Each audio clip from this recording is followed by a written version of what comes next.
possibly win. This is one of those seats. Well, I'll tell you, the Colonel West sees it slightly different. Colonel, how are you? Hey, I'm doing fine, Jeff, and greetings to you from South Florida, and Joyce sends her regards. Well, thank you so much. It is great to talk with you again.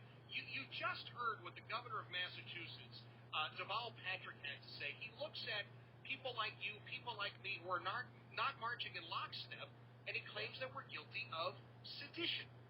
Yeah, well, first of all, I mean, I think that the governor is a bit of a delusional hypocrite because back with the previous administration, I don't think that they had any problems with standing up and not just disagreeing with the Bush administration and the president, but also some very vile and toxic things that we're seeing. It really comes out and it lets you know that this whole liberal progressive agenda is very fascist in nature. When you look at the Constitution, our First Amendment rights, freedom of speech, and ability to redress your grievances to government. And what Paul Patrick is trying to say is that we just need to shut up and march lockstep. I think that's totally incorrect. And so if I stand up as a 22-year career Army man and say that I don't understand why the president is not going to Arlington National Cemetery on Memorial Day to lay a wreath, I guess I'm guilty of sedition, even though I've spent 22 years of my life serving this great nation.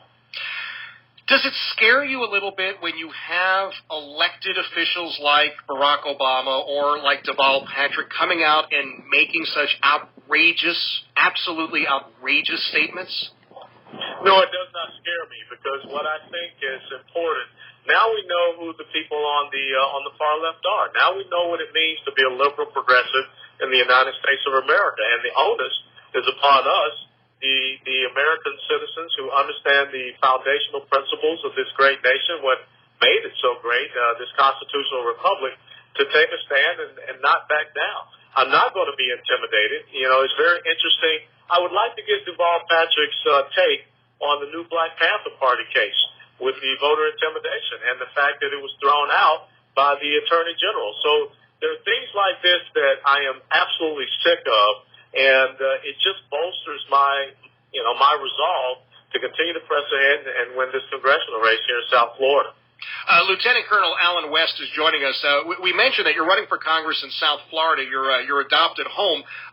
So much attention being focused on districts here and there. In the Commonwealth, here in Massachusetts, as an example, Alan, we have a couple of seats that we've been told for generations now. You know, they're Democrat seats. You'd be crazy to even think about them, and yet we now have Republican primaries. There's so many folks anxious to get into this. Are you seeing the same sort of thing across the country in your travels? Yeah, absolutely. And as you know, down here we have Debbie Wasserman Schultz. You've got 3 people running the primary there. You've got about 7 to 8 up in the Orlando area running against Alan Grayson. Susan Cosmas is another, has about 8 or 9. And, you know, in my race down here, we've been very successful. Our District 22 here in Florida is kind of a true swing district. It was won by Ron Klein back in 2006 with the meltdown. But we just had a poll back in April. They had ourselves, our campaign, 44%, Klein at 42%. And in the past 6 months, we beat him 2-1 in fundraising. So it's going very well for our Alan West for Congress campaign. Well, excellent. Do me a favor. Hang on for just a second because I want to talk more about the president's decision not to go to Arlington National Cemetery on Memorial Day. I'm just sickened by it. I am heartened, though, when we have true warriors, patriotic warriors like Alan West, who are willing to stand up and be counted yet again. What you may or may not know about Alan West is that he is an American hero. And you, as I've said to you so many times, you know when you're talking to an American hero, you know when you're talking with the hero when they downplay their own actions, when they tell you, no, I was just doing what I was supposed to do. I was just doing what had to be done. I was just doing what I was asked to do. Make no mistake about it, Alan West is a hero. And we will all be better served seeing him in Congress.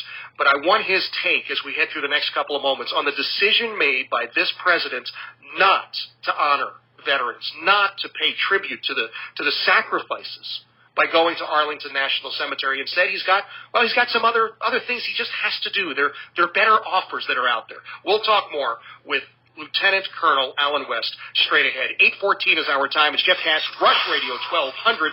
Time for us to check in with Angela Anderson. She has the latest now from the Ira Motor Group Traffic Center. Angela? Yeah, 495 southbound in Lawrence is still a tough ride. We have two lanes open right now. The right two lanes are blocked. The left two get by. We have an overturned vehicle. There was some debris on the roadway. They're in the process of moving that.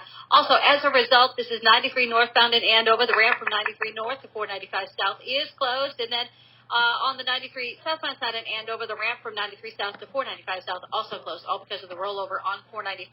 It is stop and go itself, 93 southbound in the Andover area, and also in Methuen. This is all a result of that accident up on 495 southbound in Lawrence. Other issues, of course, lower part of Route 3 in Braintree between Union Street and the Braintree Split. That's a slow ride, typical this time of the morning. Mass Pike eastbound. You'll pick up some volume west and tolls to the overpass, and the expressway northbound. It's a little tight, but nothing unusual. See your problem, let us know. 86. Teach me another one, Dad. Okay. A chick in a car and a car won't go. That's the way to spell Chicago. Take time to be a dad today. Learn more at fatherhood.gov. Brought to you by the U.S. Department of Health and Human Services and the Ad Council. 2011. See promo website for official rules.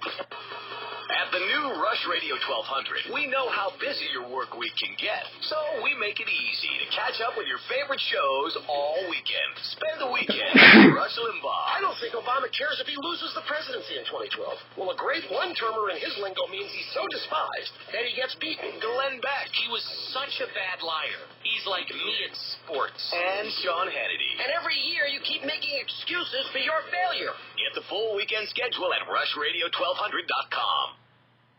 Station Ranger speaking. Yeah, hi. I'd like to report a bear sighting. Location? In the woods, just outside of town. Oh, not surprising. You've got your home. Bears have theirs. Yeah, but see, this wasn't just any bear. This bear was wearing jeans and a hat, as in a Smokey Bear. Jeans and a hat. That's definitely Smokey. What exactly did he have to say? Well, we were about to head home, after having a bonfire. Oh, I can guess where this is going. Right.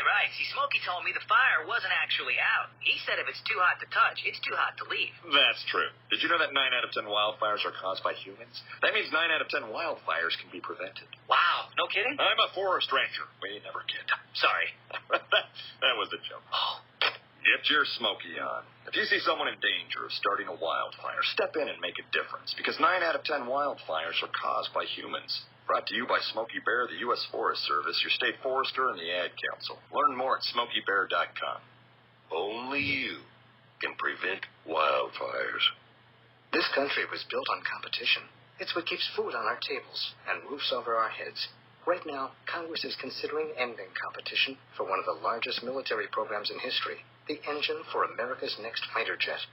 Doing so will give a $100 billion monopoly to one company, a company that's already $2.5 billion over cost in just the development phase. That's a 50% increase over the original contract. But here's the good news. Congress has a better choice. It can vote to support competition by continuing to fund the GE Rolls-Royce F-136 engine, the only engine specifically designed for America's next fighter jet. According to the Government Accountability Office, the F-136 can save taxpayers $20 billion over the life of the program. Tell Congress to make the right choice. Call 877-432-4966 or visit F136.com. Paid for by GE and Rolls-Royce. If you're a veteran of Iraq or Afghanistan, like me, coming home can be harder than expected. I felt a little out of place, but it turns out I wasn't alone. At IAVA.org, there's a free online community of thousands of OIF and OEF vets who've got your back here, just like they did over there. So now, I'm never alone. I can get the resources I need and talk to tons of people who understand where I'm coming from. Whether it's navigating the GI Bill, or VA hospitals, managing the transition home, or meeting people you can share stories with, you'll find it at IAVA.org, even if it's just everyday stuff. Like getting tips on where to find a nice sweater for my dog. Did you just say that? Okay, maybe not that, but everything else. No matter where you are, Iraq and Afghanistan Veterans of America is there for you. Join our community at IAVA.org. We got your back. Brought to you by Iraq Afghanistan Veterans of America and the Ad Council. Want a bright start to summer? Ask Sherwin-Williams during the Sunny Days sale and save 25% on paints and stains May 23rd through the 31st. With colors like pool blue, organic green, and daffodil, we've got everything you need to add a splash of color. Visit your neighborhood Sherwin-Williams paint store and save. Find your nearest store at Sherwin.